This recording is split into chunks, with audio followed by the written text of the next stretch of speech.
Assalamualaikum warahmatullahi wabarakatuh. Perkenalkan, nama saya Muhammad Malik Hussein dari kelas MN23F. Pada hari ini saya akan menjelaskan tentang pitch deck CP hijau selalu ya, dari mata kuliah studi kelayakan bisnis. Oke, dimulai dari yang pertama, yaitu permasalahan sampah plastik sekali pakai di Indonesia terus meningkat setiap tahunnya. Salah satunya itu berasal dari penggunaan sedotan plastiknya. Jadi kebanyakan sampah di Indonesia itu diperbanyak oleh sedotan plastik, yang mana sedotan plastik ini sulit terurai dan sering berakhir mencemari lingkungan, dimulai dari sungai dan laut. Di sisi lain, kesadaran masyarakat terhadap gaya hidup ramah lingkungan mulai meningkat, namun masih terbatas pada pilihan produk yang praktis, terjangkau, dan berkelanjutan. Selanjutnya usaha kami ini menawarkan solusi, yaitu solusinya dengan menyediakan produk sedotan stainless ramah lingkungan yang dapat digunakan berulang kali. Produk ini dirancang untuk menggantikan sedotan plastik sekali pakai tanpa mengurangi kenyamanan pengguna. Selain lebih tahan lama dan higienis, sedotan stainless juga mendukung upaya pengurangan limbah plastik secara berkelanjutan. Dimulai dari sedotan yang stainless reusable yang bisa dipakai berulang kali, kemudian higienis dan tahan lama, dan kemudian mendukung pengurangan limbah plastik. Jadi usaha kami ini menawarkan solusi, yaitu dengan menyediakan sedotan stainless yang ramah lingkungan, dan juga kedepannya ini bisa berdampak pada pencemaran lingkungan sedotan plastik ya. Kemudian masuk ke analisis pasarnya. Tren gaya hidup ramah lingkungan yang terus berkembang seiring dukungan pemerintah dan meningkatnya kesadaran masyarakat, permintaan produk eco-friendly diperkirakan tumbuh sekitar 15-20% per tahun.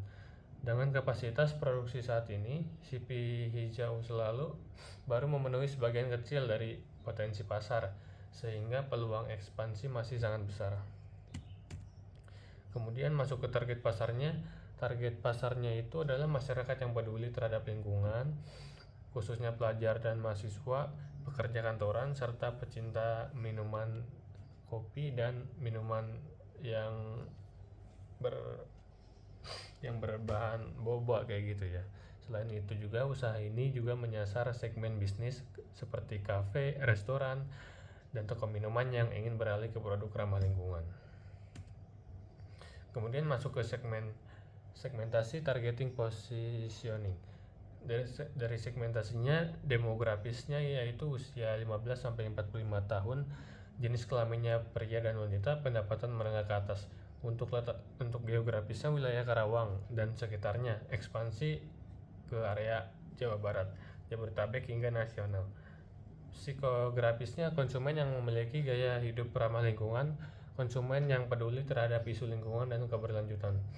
Target utamanya yaitu pelajar dan mahasiswa, pekerja kantoran, pecinta kopi dan minuman boba, dan masyarakat yang peduli terhadap lingkungan. Target sekundernya yaitu ada kafe, restoran, gerai makanan, reseller, dan UMKM. Untuk positioningnya yaitu konsumen yang peduli terhadap gaya hidup sehat. CP hijau ini menyediakan sedotan stainless terjangkau sebagai alternatif praktis pengganti sedotan plastik sekali pakai. Kemudian masuk ke operasional usahanya. Kegiatannya dilakukan di daerah Karawang Barat dengan dukungan mesin semi otomatis dan tenaga kerja lokal sebanyak 7 orang.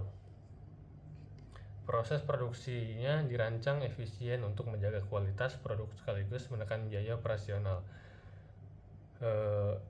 Operasional usaha ini kami mentargetkan pada produksinya 5.000 unit sedotan stainless per bulan ya. Kemudian menggunakan mesin semi otomatis. Kenapa? Kemudian menggunakan mesin semi otomatis karena untuk mempercepat produksi ya. Kemudian yang terakhir ada kita memakai tenaga kerja lokal karena kami ingin usaha kami juga bermanfaat untuk masyarakat sekitar. Kemudian masuk ke proyeksi keuangannya, CP Hijau Selalu ini menargetkan produksi 60.000 unit per tahun maksudnya. Dengan harga rata-ratanya 13.500 per unit, sehingga potensi omsetnya mencapai 810 juta per tahun dengan laba bersih sekitar 310 juta per tahun. Usaha ini dinilai sangat layak secara finansial karena dengan laba kotornya yaitu senilai 810 juta per tahun, kemudian dikurangi dengan biaya-biaya lainnya sehingga menghasilkan laba bersihnya di angka 310 juta per tahun ya. Dan payback periodnya di 1,29 tahun. Masuk ke model bisnis, CP Hijau Selalu menerapkan model bisnis penjualan langsung ke konsumen serta penjualan grosir ke toko, ke kafe, restoran, dan lain-lain. Sehingga distribusi ini dilakukan melalui penjualan offline, marketplace online, serta kerjasama dengan reseller. Model ini juga memungkinkan jangkauan pasar yang luas dan arus pendapatan yang berkelanjutan. Mungkin cukup sekian penjelasan dari pitch deck saya ini. Mohon maaf bila ada kekurangannya. Saya tutup. Wassalamualaikum warahmatullahi wabarakatuh.